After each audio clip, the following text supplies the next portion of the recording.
Welcome, YouTube. I'm your Chef Fendo, and this is Chef Dephon. Thank you for tuning in tonight. We got some great things for you tonight. We're going to do some chicken Parmesan, and Chef Dephon is going to be doing some eggplant Parmesan. We're going to bust this out together. We got some great things for you. Once again, thanks for tuning in, and let's do it. Let's get it, y'all. All right. All right. You're going to go ahead and bust out your introduction next. All right. Just go ahead right into it. Go ahead. Oh, all right. Introducing Chef Dephon. Please introduce yourself. All right, what's going on, y'all? What's up? What's up? I'm Chef Dephon, owner of Edge Hospitality and Butler's Pantry Food Company, where we have online meal prep company and all your hospitality catering and consulting needs. Here again with Chef Fendo. We're getting ready to do some fresh pasta. I'm actually going to be a student today because Chef Fendo knows a lot more about the pasta making business than I do. So I'm absorbing as much as I can, just like you guys. So it's going to be fun for me, just like it is for you guys. So we're going to jump in and kind of get started. I guess we got to start with the dough first because the dough is going to have to work a little bit. So while the dough is working, and when you're doing this at home, while you're working your dough, you can start getting your sauce processed. You can start working on other components of the dish that's going to complement your pasta. So let's get started with the dough. Let's do it. All right, what we got here, brother? All right, starting off first with the dough. You're going to have your all-purpose flour, and then you have your 3 eggs. Now, some people, they like to use double O flour. That's the correct flour to use, but we're not trying to be fancy tonight. We're just trying to get the job done and enjoy a quality meal. So all-purpose flour will do. So first off, we're going to start off with 2 cups of all-purpose flour. All right, we got 2 cups of all-purpose flour. I'll take that for you. Thank you. Thank you. Now we got 3 eggs. Now, since we usually when they do it from scratch, people do it like on a wooden cutting board like this. But I prefer this method. It's a lot easier, especially when you're trying to multitask. So with that being said, I'm gonna crack these 3 eggs right here. I need a trash can. Mm-hmm. Thank you.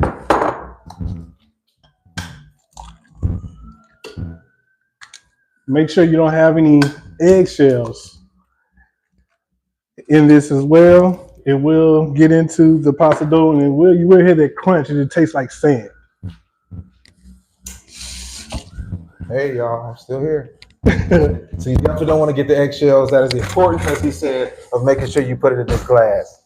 Because if you go directly into the pot or into the bowl, you got sandy pasta. We got multiple lives going tonight. YouTube fans, so we're on YouTube and Instagram. Make sure you follow Chef Fendo on Instagram, and is yours Chef Dephon. And Chef Dephon on Instagram as well. I'll make sure to put both tags in the caption on the live video. Then once that's all in, just add a nice pinch of salt. Just for just a little flavor. Chef Fendo, I have a question. Chef Fendo. So when you're doing this pasta, is this like if I wanted to do like a flavored pasta, like spinach or something like this, is this the part where I would add in the flavor, or is there another part of the process? No, this will be the part where you would add the flavor, like especially if you use the spinach, you blanch it, blend it, strain it, then you add the liquid in. You just got to balance out the liquid ratio with the egg. You don't want it too dry, too wet. It's another recipe for another day. All right, cool. Thank you. So while this is going, this is going to be mixing up. Chef Dephon is going to start working on the sauce. All right, y'all. So yes, now what we're going to do, we're going to get started on the rustic tomato sauce. You can make your own tomato sauce at home. Really, really, really easy. This is the way I do it. If you get the meal preps online, this is the tomato sauce that we typically make for the lasagna, for the kids' meals when we do the turkey. So this is everything. If you're in the chat, make sure you leave in the comments what city you're What's going on, watching y'all? from. Check me out.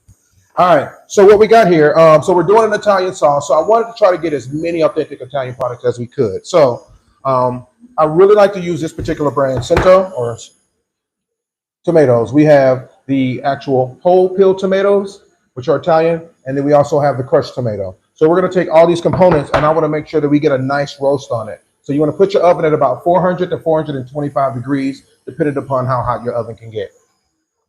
So I'm going to grab my can opener here, and then again, we're going to just go straight down once we've opened our tomatoes right here. We're going to go straight down onto the pan.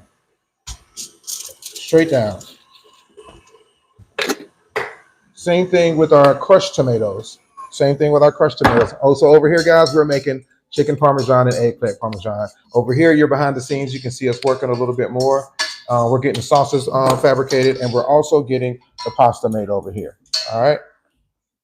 There we go. Now, one tip, while you're doing this, you may have to stop just to get the flour off the sides just a little bit so it can mix properly. And after that, it should start forming into a ball. So you're going to go on top, back to the sauce. We're doing a little tennis match here. I also have some fresh vine-ripe Campari tomatoes. So we're going to have some fresh tomatoes that are going to go in also. These have already been washed. So we want to go right down with the tomatoes. And if you have any questions, you need me to slow down, just let us know on either of the lives. Just tap in, let us know if you have any questions. We'll make sure you get your answers as quickly and thoroughly as possible. So again, we got to have our fresh tomato component. We're going to roast these at a high temperature, get a lot of major caramelization. And what that's going to do is going to render up the natural sweetness that you're getting in the tomatoes. But you're still going to have to add a little bit of sweetener because of the acidity that comes with the natural tomatoes. So we'll go down with probably either some brown sugar or agave. We'll make that decision in a few moments. All right. So we have all of our tomatoes in. So that looks beautiful. So we're going to go down with some salt. Right here, I'm using pink Himalayan salt. Just because I have it right here. You can use kosher salt. If you choose to use iodized salt, feel free to use that. But I'm going to go down with pink Himalayan salt. And then a little bit of our pepper seasoning blend. All right. So that's going to get our tomato base seasoned, right? We're going to season this thing in layers. So now what I have here is some fresh peeled garlic, right? Fresh peeled garlic, and we're going to go right on top with our garlic. However garlicky you want your sauce, you want to add that ratio for your garlic, all right? I love garlic. I'm a garlic lover myself. Same here, brother. So that's what we're going to go heavy with our garlic, as y'all can see here. All right. And then next, we got to get some more root aromatics. So we're going to go with our onion. And I'm going to go with a sweet onion. Again, this is our root aromatic. So you have our aromatic from, great question from the audience. They were asking, what do I call this root aromatic? Our root aromatics are going to be our garlic. It's going to be our onion. It's going to be our celery. All those things that are our root vegetables that are going to give a nice, bright, earthy tone, flavor profile to our dish, right? So here, everything is rustic, so we're going to give it a nice rough chop. We want to cut off as little as possible because we want to make sure we preserve as much of that flavor in our dish. Thank you there, sir. So then we're going to go down, peel. Actually, I got a little trash bowl right here. Oh, off camera. Look at that. Great job, production. All right, so we're going to get a nice rough chop on our onion because we need a nice little onion profile. Again, a nice balanced root aromatic flavor profile. So we got our onions cut up nice and rusticy, if you will. All right. That's beautiful. I think I want a little bit more onion flavor in there because I want to have a nice balanced tomato sauce. Again, this is going to be nice and rustic. All your flavor profiles are going to come from the actual root vegetables. And I'm leaning into the vegan part, the vegetable part, because for the month of January and July, I always do raw alkaline vegan. So I'm trying to incorporate as many raw vegetables as possible and straying away from the onion powders and the garlic powders, which are okay to use. But we're going to enhance it with our natural roots. All right. So now we're going to go, and we need to add some herbaceousness to this. So what I got right over here is our herbs. So let's check out our herbs. I got some fresh oregano. As you can see here, for my Butler's Pantry people, you guys can see a little bit. And again, oregano is really important to making sure we get great flavor. So we're going to go down with that oregano, plenty, stems and all. You can go down with all of that. And then we have some fresh basil that's going to go in as well. All these herbs and tomatoes and everything we're adding in here has already been washed, okay? Relax, calm down, it's been washed. So always make sure you wash your produce because it's in the grocery store. It's around all the elements in the grocery store. Same thing with our basil. We're just going to take a couple handfuls of this and we're going to basically demolish this plant because, again, these are the flavors for the sauce for our chicken parm, all right? So, boom. If you actually plant this, you can still plant this and it will still continue to grow. So this is the benefit of buying the basil in the actual planter pots because you can actually keep it growing and you get more for your money. All right, so now that we've done this, we're going to go down with some really good olive oil. This is the one I'm particularly using today. Filiberto. I don't know if it's a DOP olive oil, but we're going to go down quickly with the olive oil because it's going to also help with the caramelization process. And then we're going to go down, where's that pepper?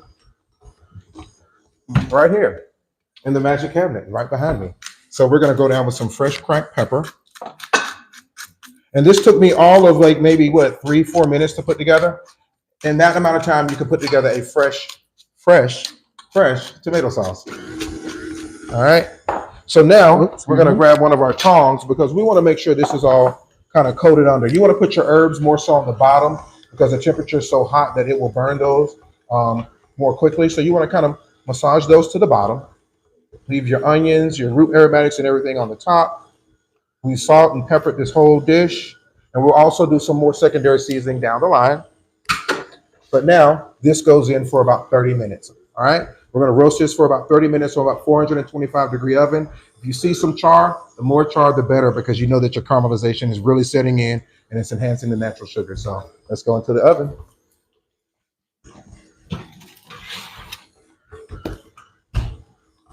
So that part, so quickly, we're already done. How much time have we been on already? 11 minutes. So within 11 minutes, we already have a sauce going. At this point, your sauce is done. We got our dough going. You see the KitchenAid starting to do a little twerk dance. That means that dough is really starting to form. When you see that little bump motion going. So that's what you really want to see. And you can definitely see it from this particular angle. So while we're doing that, we're going to also fabricate our eggplant because we're going to do eggplant parm. So one thing about our eggplant, we're going to go with the larger one. I don't like the skin on the eggplant particularly. It's a little tough, and it doesn't give when you bite. It gives you a lot more chew. If you eat baba ganoush and some of those Turkish dishes or those Mediterranean dishes, and you notice you have to chew a little bit more, it's because they typically have that skin on there. So we definitely don't want that. So I'm going to just do a general, easy peeling of my eggplant. And then I'm going to cut them into some slices, medium slices. We don't want to go too thin because we don't want the all the water from the eggplant to kind of make the dish soggy. And we want it to cook nice and even, a nice crispy outside with a nice soft middle. So you don't want it too thick and then you don't want it too thin because if it's too thick, it'll be hard and dense. You can't really chew. But if it's too thin, it'll be really soggy. So we're going to get this in our little bowl here. And as you can see, we have a beautifully peeled eggplant. Save this part, which we don't really want anyway. Okay, so now we're going to go down and we're going to go about 3/4 of an inch thick cuts here. As y'all can see, 3/4 of an inch. And then what we're also going to do while we're preparing the other parts of the dish, and again, this is something you want to do probably the night before, but for the sake of the live, we're going to do it now so that you can actually see how this procedure goes. All right, so we're going to get in our magic cabinet here. We want to place down our eggplant that we've cut, okay? And then from there, we want to get our salt.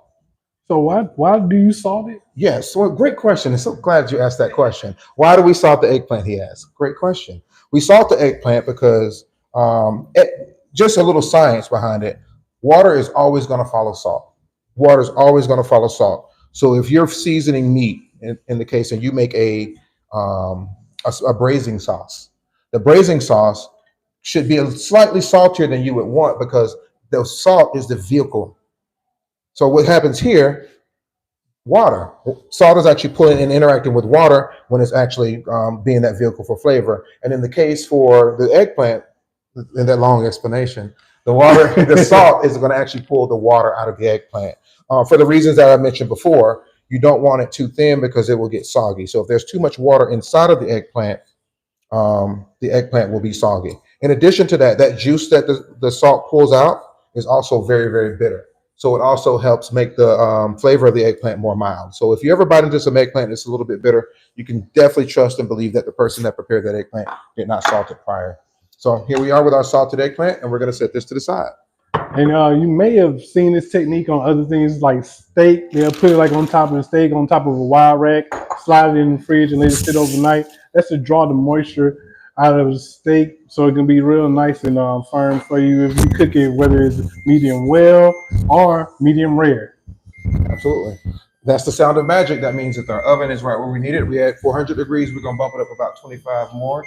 We're gonna take it actually at 450. 450, okay. Yes, we want to get a nice roast on those tomatoes because again, that caramelization is imperative or very important to make sure that we get a nice developed flavor.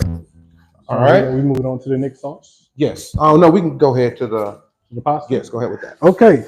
Now the pasta is finished. You want it nice, soft to the touch, nice and firm. If it does not stick, that means it's ready. But as you can see, it's still a little bit more flour on here. All you have to do is just put it on the cutting board and just knead it in. Just turn it and knead it. As long as it's not sticking, you're fine. You do not want your dough to stick. Yeah, see how all that flour is just going away now? Now, since we have kneaded that, we need to wrap this in saran wrap and let it sit for about 10 minutes before you want to really start working with it. If not, your noodles come out tough. It's kind of hard to cook it al dente like how people prefer it, or it's just it takes way longer to cook. Where's the saran wrap? Oh, you just grab that for me? Mm-hmm.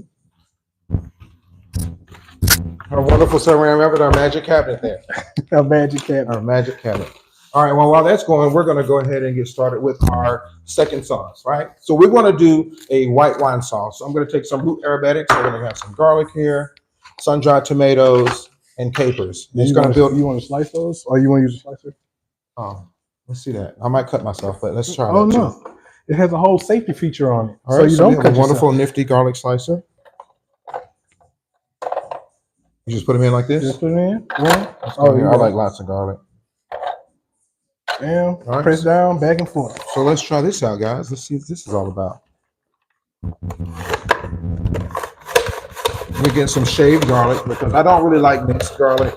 I like nice sheets of garlic because it really gives you that nice garlic flavor. And when it's sauteed and caramelized down really, really well, you get a nice sweet, herbaceous, earthy garlic morsel. So yeah, I tend to like the shaved garlic. Yeah, because when you use that oh, that's beautiful. That jar minced garlic, don't get me wrong.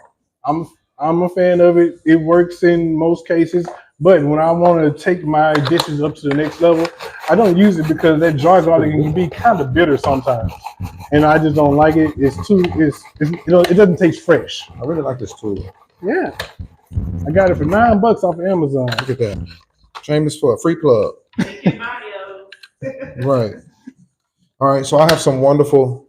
Look at that. Perfectly shaved. Perfect. So we have the shaved garlic. We're going to set that to the side. I also have some sun-dried tomatoes and capers, which you can get from your local grocer. And we're going to just go straight down with these into our pan. We have a pan here. Oh, excuse me. Where's that lighter stick? See? The lighter. Lighter. I put it over here. Oh, it's over. It's over there. Make sure you drop your city and state in the comments so we know where you're watching from. And then we're going to go down with some capers. Sorry, y'all can't see over here. The next show we'll have all the the cameras are over this side. Yeah, this is all about the action right here. This is our very first. Y'all think we're doing pretty good so far. So far. You can get your breading station going. I'll get my breading station going. I heard. Okay, so I got sun-dried tomatoes and I have capers going down in the pan right now. You guys can see over here a little bit when I turn my back. Sun-dried tomatoes and capers going. We have a pan here ready for the chicken and the eggplant Parmesan when we get ready to actually pan fry it. And then while we're doing this, we're also going to go ahead and process some of our vegetables for our vegan pasta that we're going to do. I'm sorry, vegetarian pasta. We're going to do a vegetarian pasta, and I'm going to start out with these carrots. I got these nice heirloom carrots, so we're just going to cut them in half and roast them. Because again, this is going to be a nice rustic pasta with some nice light sun-dried tomato, caper, and garlic sauce, and a little bit of butter, kind of like a beurre blanc sauce, but a little bit more compound because I'm adding the sun-dried tomatoes and the capers. Any questions? Any questions? And again, so we plan to do more of these. There'll be more notification. Today was just, there was some time. We wanted to get out here and just do a little something. So, hey, hope y'all are enjoying it. You get fork. I'm going to use this and then get it to you back to you. All right, so I'm going to go down with our carrots right here. I'm going to grab a quick bowl from our magic cabinet right here. Thank God for magic cabinets. Okay, so we got our carrots cut up, and we're going to go down with some olive oil.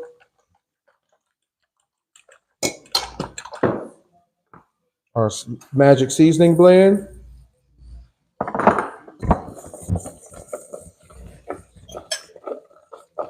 Some fresh cracked pepper.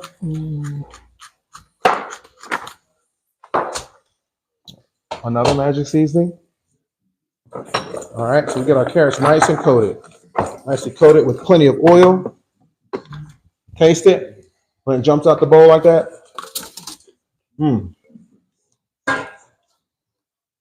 Nice flavor. That's going to complement the pasta very, very well. Wash hands. Smelling good here. Thank you, thank you.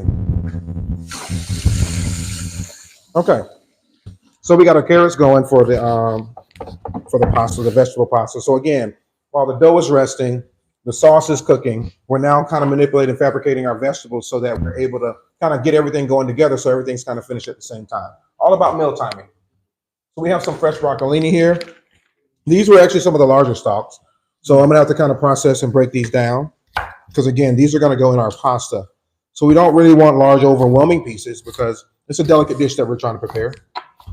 So I'm gonna cut these up kind of thin, shaved up, if you will, and then we'll roast these. And these won't take long to roast because they're shaved. All right. So we have plenty of shaved broccoli in here. Nice and tender, delicate broccoli florets. And you don't really need these little florets here. I'm going to actually save those and do something with that later. However, we're going to cut up a little bit more broccoli for our vegan take, or vegetarian take. Let me say that. All right, we're getting our pasta press. What is the proper name for that? Pasta maker. Pasta maker. I don't have a specific name for it, but yeah, rolls it out. You make fettuccine or spaghetti, or my favorite, lasagna. Yes, lasagna sheets will be perfect on here. Let me grab another tong here. Again, I got my capers and sun-dried tomatoes kind of going right here in the background. We're getting ready to go down with some white wine in a second. Again, I got my broccolini nicely seasoned, oiled, and then we're going to add some of these magic seasonings here. Because you want to independently flavor every single thing. Season every layer of the dish, because if you don't, then some levels will fall flat and the flavor profile won't be complete. So I'm seasoning the broccoli separate from the carrots, separate from the pasta. Everything has a flavor profile and everything complements. So you can kind of build on that. If you put garlic in your broccoli, don't necessarily put a lot of garlic in your carrots. So that way everything doesn't taste the same, but it's more complementary. Okay, so we have our broccoli all set. And those are the two vegetables. We'll have carrots and broccoli and garlic to go with our vegetarian pasta. All right. So we're going to go down. Brooklyn in the building, Brooklyn, New York. Brooklyn. Los Angeles, California. Sending Dr. prayers to the people out there as well. Yes. They're checking in. Atlanta, of course, the hometown is in. Home team. Savannah, Georgia. Okay, so I got that going, guys. So we're going Italian, so we're going Pinot. I'm dry, so I'm gonna make sure I'm doing dry January, so I'm gonna make sure I cook off all the alcohol in this wine before I eat some of this dish. I need some, just a little bit. So we go down for about a half a bottle because we want a nice robust flavor. And it's just something. And there's enough for you to have a glass. I'm gonna wait until February 1st. Not moi.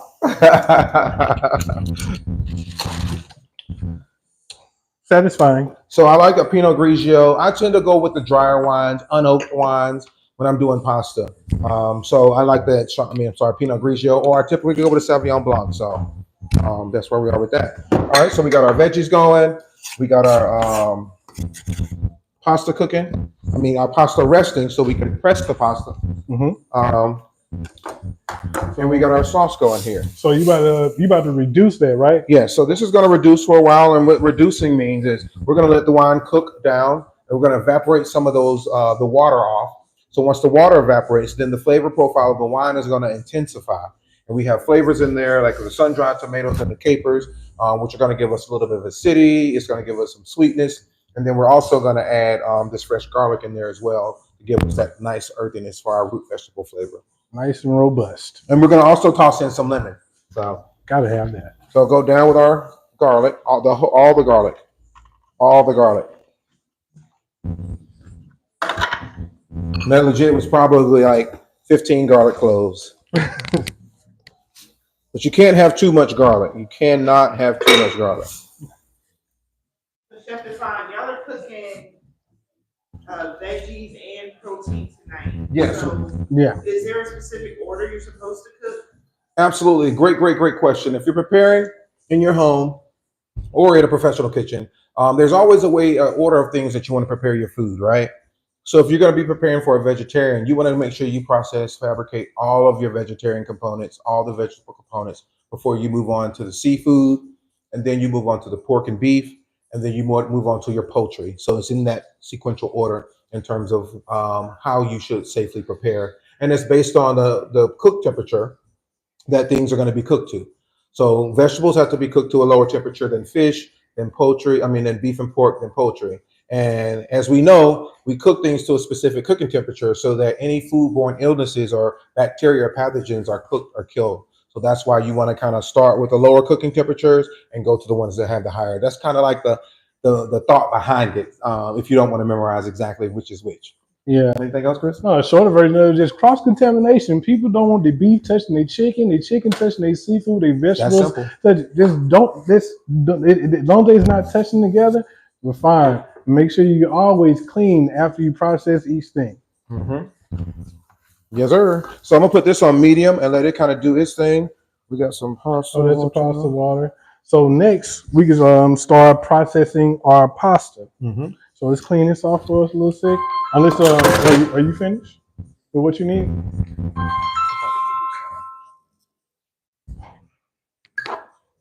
Sorry about that if I got a little scare there. It might have done a little pause. It went right back though.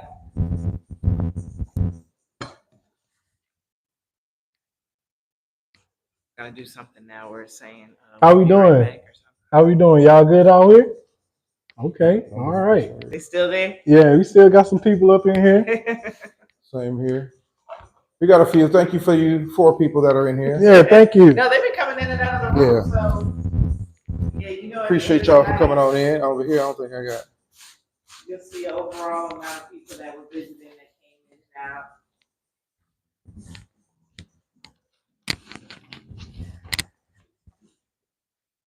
This is our first YouTube live. Yeah, this is first. There's a lot of firsts in this room. A lot of firsts.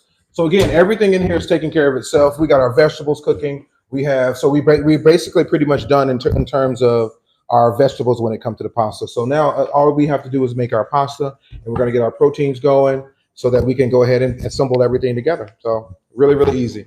All right. You like a Sauvignon Blanc, Janelle? Same here.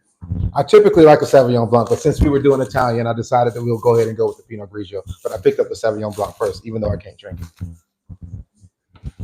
What's going on here, Chef Fendo? So we are about to start our pasta.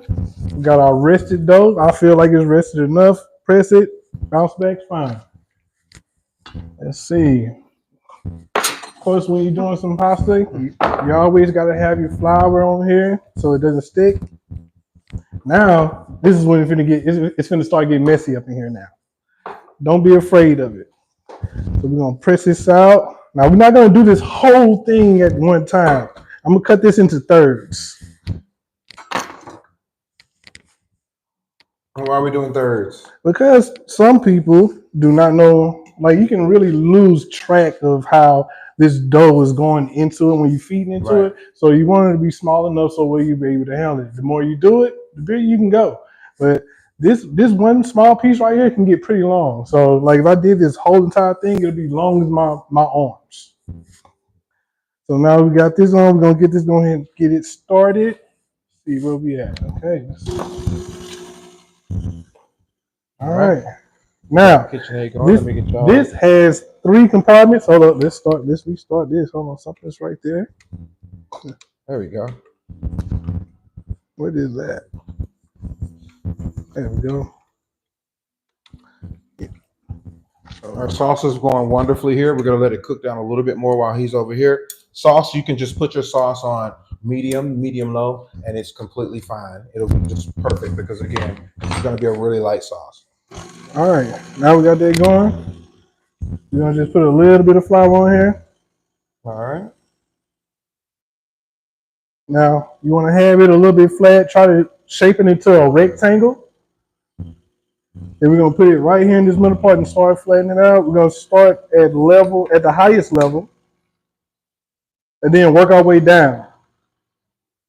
Me personally, I like to go through each level at least 2 times, except for when I start getting closer to the end. I want to make sure y'all can see it. There we go. Pasta press. Let's move these out the way right here. As you can see, we're getting the pasta rolled out. All right, went through that 2 times. So each setting, you're going to go through it twice. And that's just to ensure you have a consistent thickness throughout the entire sheet. And then when you put it in, you always got to flour it again, spread it out, flip it, flour it down. So those of you that like really enjoy Play-Doh when you were little, all those years of playing with Play-Doh, this is where it pays off.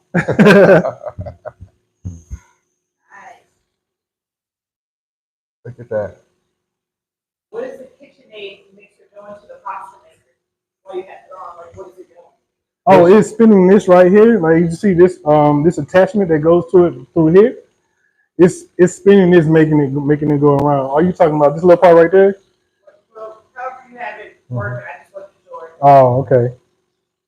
Gotta let the people know. Right. All right. See how long this is already with this one little piece? And we haven't even made it to the 4th level yet. We like it had Right. 7 levels all the way down to 0. So as the pasta is going through the press, it's flattening it out, thusly making it wider and longer in some cases, and then again making it a consistent thickness so that you have a nice noodle every time we cut. Or if you're going to make it into a lasagna sheet, this can be a lasagna sheet. You wanted a nice flat consistency. So that's what we got going. You want to go. So you're basically going to push this through 14 times to get to the final product stage.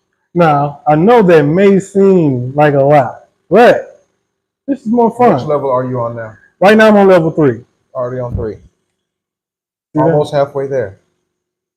All right, now I need your assistance. Where are we going to? 4? No, we're going to level 2. Oh, we're going to 2, so we're almost there. We started at 7 and we're down. So in that amount of time, less than 5 minutes, you've already advanced through 90% of the settings.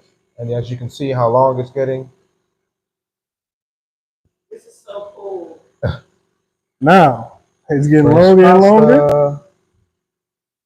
Now we're gonna have to flour this one more time. I'm gonna take a look at our sauce while that's going. At this point, once you start getting this long, you can go ahead and cut it. You need to cut it. Because it's gonna get longer as you go.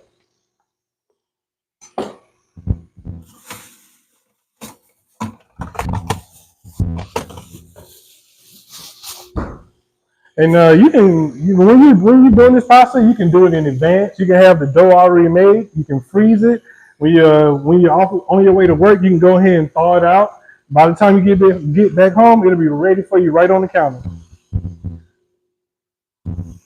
All right, now this is 1. Put that 1. This is gonna be the final go through right here.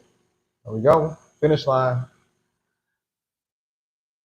And Nice then and thin, very delicate. very thin. Now the whole key when it comes to pasta, I don't know if you can see, but you can see through the pasta to my fingers. That's the consistency you want with your pasta. If you can't see through it, keep rolling it out.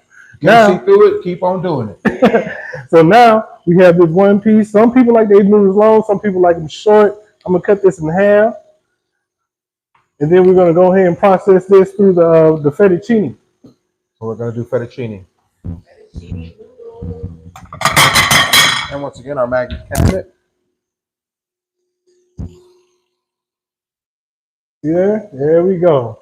So cool. Now once that's done, you put it down on there, add a little flour, toss it in flour because it's gonna start drying out. You don't want it to stick. Pasta. Yep, nice. Pasta, guys.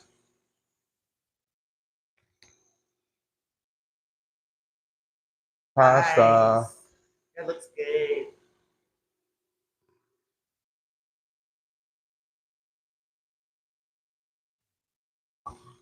You can put that right there. So All right, got our one more pasta time. going. How we doing on that sauce over there? Sauce Looking is nice. looking beautiful. Now, when you reduce it, how long do you let it reduce for? We're reducing for about 10 minutes. We reduce for about 10 minutes, but we're at that point where we're good to go. GTG. So in a second, we're gonna add some butter, and we're gonna mount some butter. It's a process where we remove the sauce from the heat and we add a stick of butter, and we slowly allow it to incorporate over low heat, and we don't allow the milk and the oil solids to separate, so it thickens the sauce. It's going to give us a nice, robust sauce for our vegetable pasta. I don't think But my at the same wife time, saw light. it. That's fresh pasta.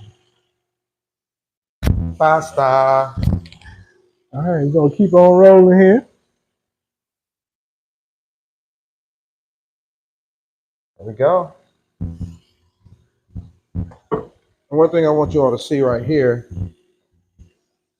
in the middle here, you can see the water that's already come.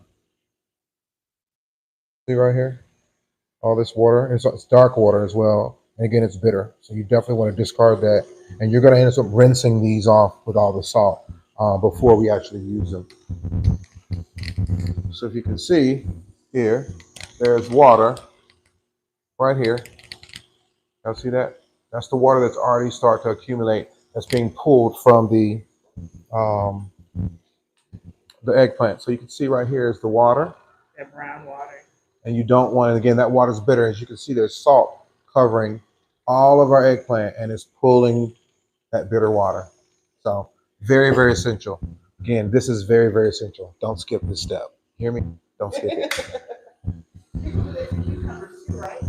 Yes. But yep. Cucumber salad. Yep. So we can set those there for everyone, for the world to see.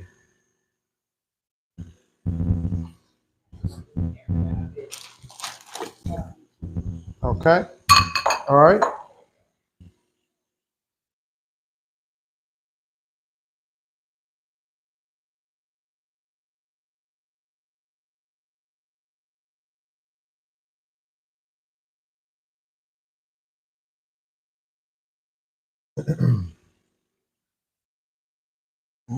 One more time.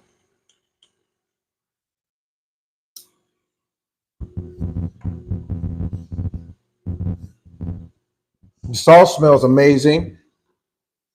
Yeah. I wish that we could have some type of smell so y'all can smell it through Right. all these devices. But if you cook this at home, you'll definitely be able to get Hello? that good smell in your home. What's going on? Now, funny thing, Live. Chef Dephon did not know that he taught me how to make this sauce that he's making. I saw him do it one time. He did it on the fly so fast. You blink once, it's gone. So I made sure my eyes was glued to him while he was doing that. Once I saw it one time, he never had to teach me again, even though he didn't know he was teaching me. I just pretended like I knew what I was doing. For everything, pizzas, pasta. Yeah, I use the same exact sauce, and I recently I made Chicago style pizza. Came out great. We do it for a nice tomato basil soup.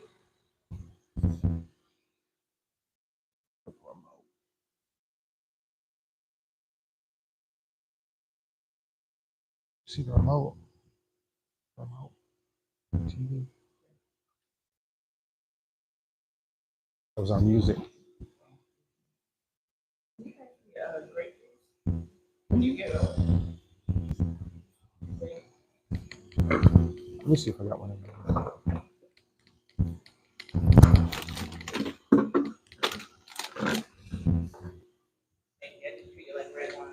There you go.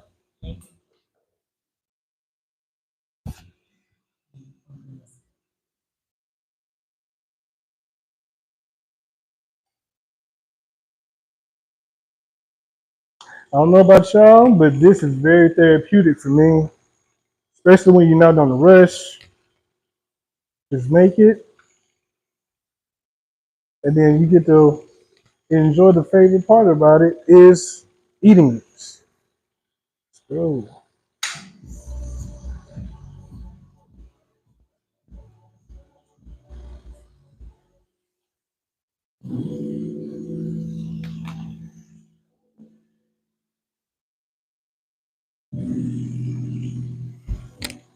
Sorry for that pause. We're back.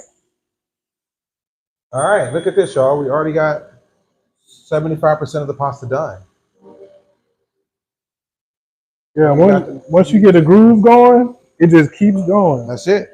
And especially like once you get the hang of it, because everything is different. I don't care what people say. Like I've been making pasta for over a year now from scratch, and every time I make it, I have to take a small different approach to it.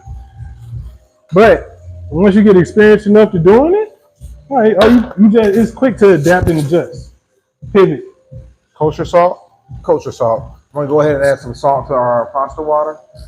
You want to make sure your water, as they say, tastes like the sea, tastes like the Mediterranean. So the same saltiness of the salt water that you taste when you're on the beach is the same saltiness that you want for your pasta. So don't think it's too salty, because otherwise your pasta will taste very flat. Don't want that. So our carrots are going. I'm going to go ahead and in there with our carrots and give them a little toss to make sure they're evenly roasting on all sides.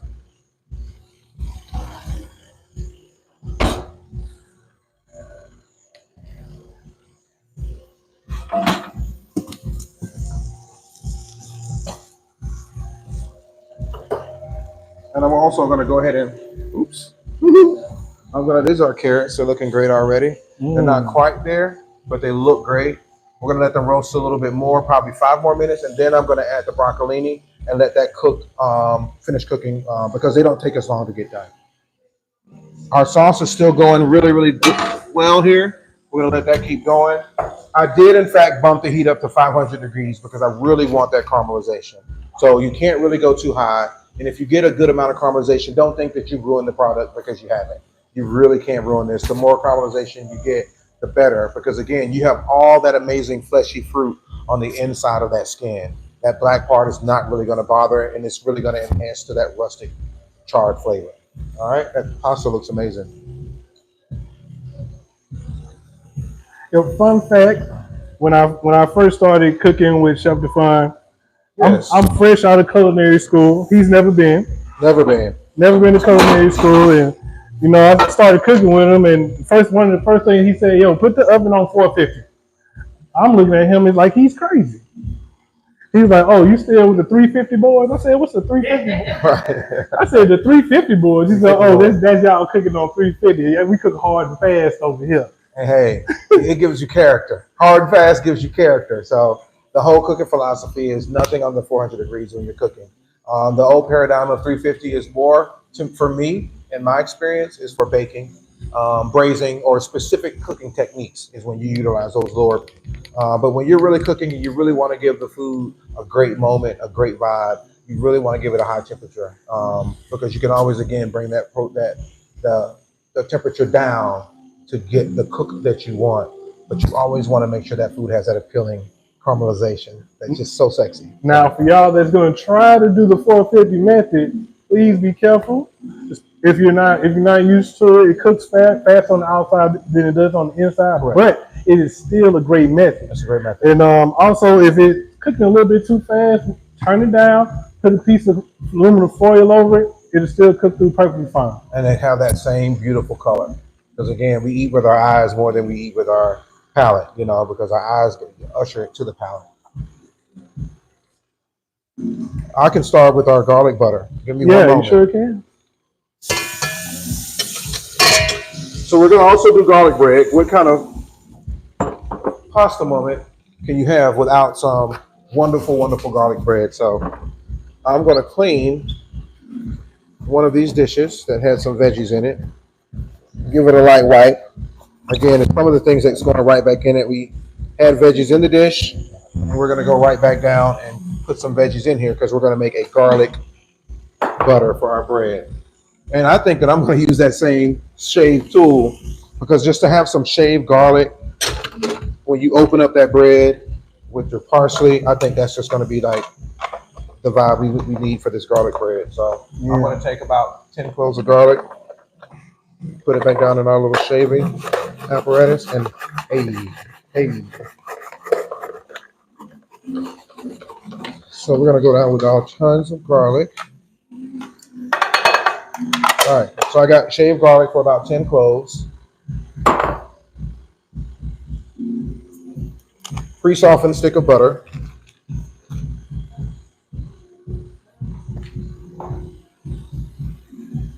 Special seasonings. Special seasonings. Special seasonings. It's a secret. Special seasonings. There we go. But I can let you know that there is black pepper in here, so that's the one I will tell you.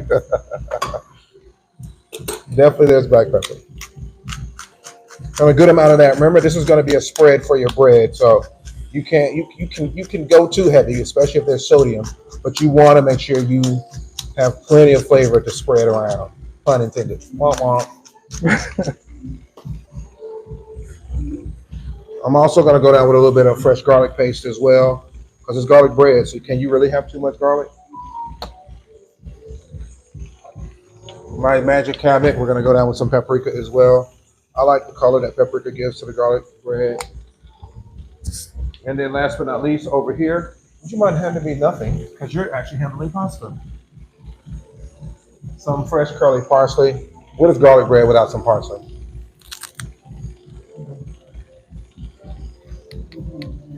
As you can see, every now and then I put a little bit more flour here. I toss it, make sure it's not sticking. You do not want this to be sticking before it goes into the hot water. If you sticking it before it goes into the hot water, it's going to be clumped together. It's going to cook as one.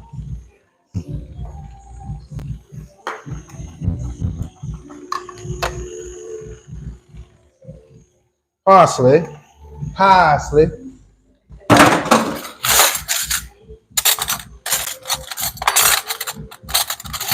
And I'm going to just take a metal spoon because I can work the butter a lot better with all this garlic and special seasonings. And just muddle that all the way through. Ooh, that looks good. And you could do this ahead of time because I would prefer if you do it ahead of time because then you can just have time to let all the flavors marinate and fuse into the butter. But this looks great, y'all.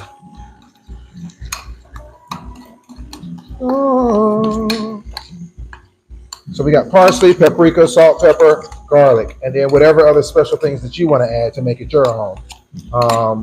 But those are the top. So look at that. That's our garlic butter, and it actually has garlic pieces in it. Oh, let's do like people do. See that? That's butter. And it's going to go right on top of our garlic bread. Uh-oh.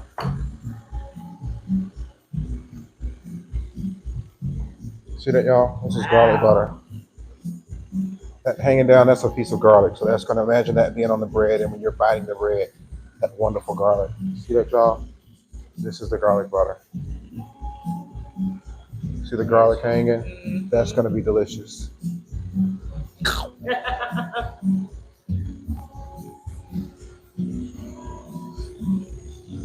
Garlic butter.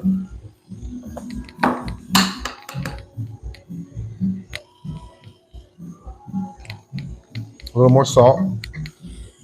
And salt is a vehicle for flavor as well. You know, that salt, if you have garlic flavor in there, if you have any particular flavor in there, that salt's going to really bring that flavor out. So, but you don't want to go overboard. Hypertension is a real thing, and it really affects a lot of people of color disproportionately. So, pay attention to your salt intake, especially that soy salt. And just like that, voila, pasta making moment is done. That quick, it may be a little bit messy, but it's worth it. It's worth it when you actually get to that product. You're gonna still need this, right, for the chicken? Yeah, I'm gonna need that for the chicken. You don't need this. No. Well, I'm gonna need that to pound the chicken out. I'll wipe it out for you. All right, we're getting a little transition going here to make sure we're gonna get ready to get our proteins and our eggplant cooked, because our sauce will be done by the time we finish with all that, and everything's just gonna come together beautifully all at the same time. So feel free during this moment if you have any questions about this dish, any other dish, things you may have heard of. I'm pretty sure we'll have some type of answer for you. You see the It's in my pocket. Is it work? Yeah. Okay. You see that towel?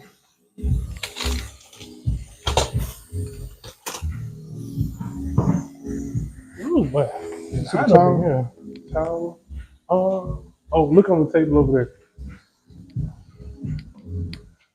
Nailed it. All right. CAYG, clean as you go. This is a clean break. This is where you can go get you another glass of wine. Refill your cocktail. Wine. If I was able to have some wine, I would be drinking wine right now.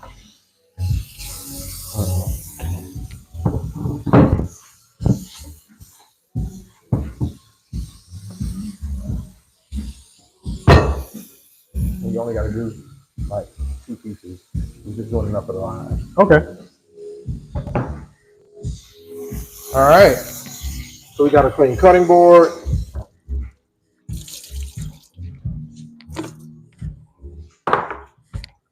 The other beautiful thing about fresh pasta, it does not take as long to cook. That is the beautiful thing about it. It doesn't take as long. Hey.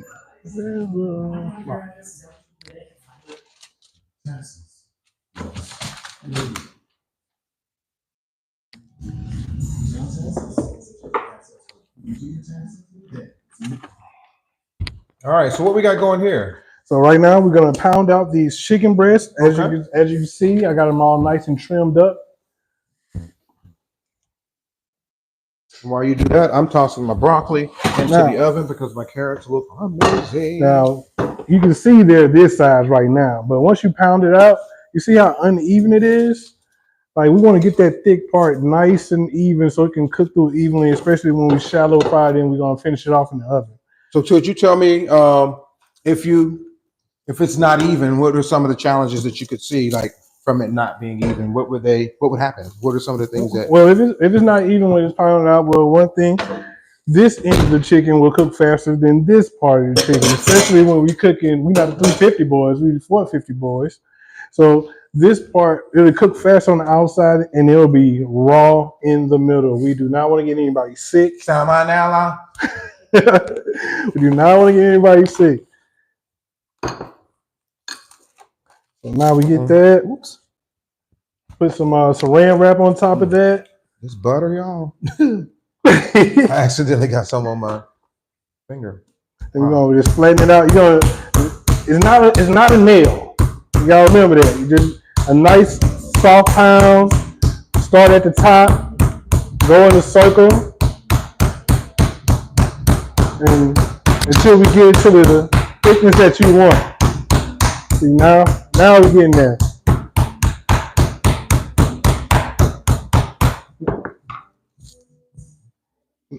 Now you can see how